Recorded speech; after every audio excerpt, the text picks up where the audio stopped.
اردو کے شعرا مسلم شعرا بھی تھے، عیسائی شعرا بھی تھے۔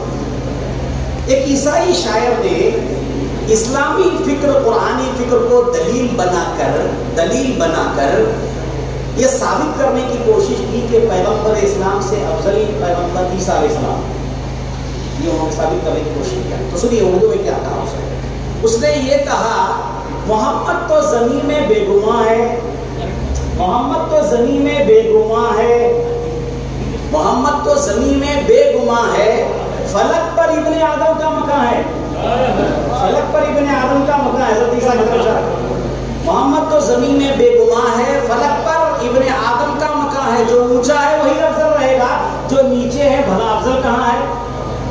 بڑی مضبوط منطقی دلیل قرآن سے اس نے پیش کرتے ہوئے یہ اشعار ہے اردو میں۔ میں بتانا چاہتا ہوں کہ اردو ادب میں ادب بھی ہے اور مذہب کی ٹھوس دلائل بھی ہے۔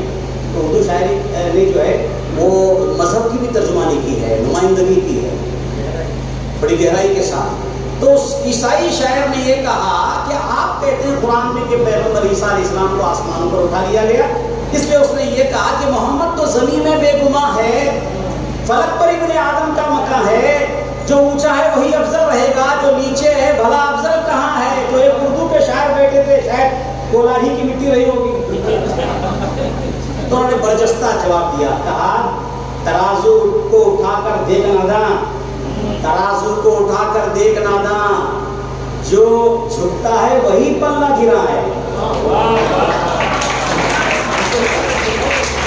ترازو کو اٹھا کر دیکھ ناداں، جو جھکتا ہے وہی پلہ گرا ہے۔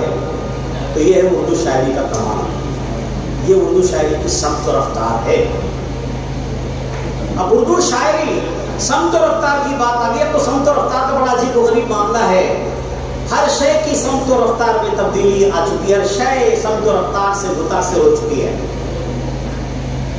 معیار زندگی، کردار زندگی، اقدار زندگی، رفتار زندگی، گفتار زندگی، آداب طریقے، آداب نشست و برخاست، طریقے بود و باش، رہن سہن، چال چلن، ہر چیز کی سمت و رفتار متاثر ہو چکی ہے۔ اٹھنا بیٹھنا چلنا پھرنا صرف شعر و سخن ہی نہیں، صرف فکر و فن ہی نہیں، صرف زبان و بیان ہی نہیں، ہر شے، ہر فعل و قول، ہر فعل و عمل کی سمت و رفتار متاثر ہو چکی ہے۔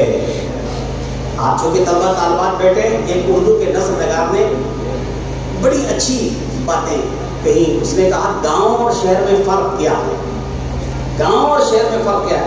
دیکھو میاں، گاؤں میں گائے کو چراتے ہیں، گاؤں میں گائے کو چراتے ہیں اور کتے آوارہ پھرتے ہیں، جبکہ شہر میں کتوں کو پالا پوسا جاتا ہے، گائے آوارہ پھرتی رہتی ہے۔ گاؤں کا ان پڑھ آدمی گائے کو چرانے لے جاتا ہے، شہر کا پڑھا لکھا آدمی کتے کو بھگانے لے جاتا ہے۔ گاؤں کے یتیم خانے میں غریبوں کے بچے نظر آتے ہیں اور شہروں کے اولڈ ایج ہوم میں امیروں کے ماں باپ نظر آتے ہیں۔ خواجہ میر درد کہتے ہیں، زندگی ہے یا کوئی طوفان ہے، ہم تو اس جینے کے ہاتھوں پر چلے، غم میں شامل ہیں پڑوسی کے نہ خوشیوں میں شریک، لوگ اس شہر میں جیتے ہیں مشینوں کی طرح۔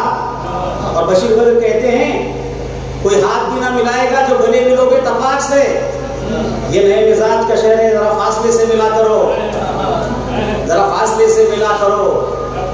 اور میں ایک شعر بھی کہتا ہوں، دہراتا ہوں کسی شاعر کا، کہ شہر میں چین نہ جنگل میں ہوا ملتی ہے، شہر میں چین نہ جنگل میں ہوا ملتی ہے، دیکھیے قبر مسلمان کو کہاں ملتی ہے، دیکھیے قبر مسلمان کو کہاں ملتی ہے۔ الغرض سمت و رفتار جو بھی ہو، اردو ایک زندہ زبان ہے، اردو باقی رہے گی۔ اردو کے لیے کرناٹکا اردو اکیڈمی جدوجہد کر رہی ہے اخلاص اور دیانتداری کے ساتھ۔ ہمارے ارکان، ہمارے اسٹاف اور ہمارے وزیر موصوف عزت ضمیر احمد صاحب کی سرپرستی میں اور ہمارے نذیر احمد صاحب کی سرپرستی میں، ہمارے تمام مسلم قائدین کی سرپرستی میں ہم اردو کے فروغ کے لیے جدوجہد کر رہے ہیں۔ اردو کا یہ پیغام سمت و رفتار جو بھی ہو یہ دے کر جانا چاہتا ہوں تمام وارثین علوم و فنون، ماہرین زبان و ادب کی جانب سے کبھی شاخ و سبز و برگ پر، کبھی غنچ و گل و خار پر، میں چمن میں چاہے جہاں رہوں، میرا حق ہے فصل بہار پر. شکریہ.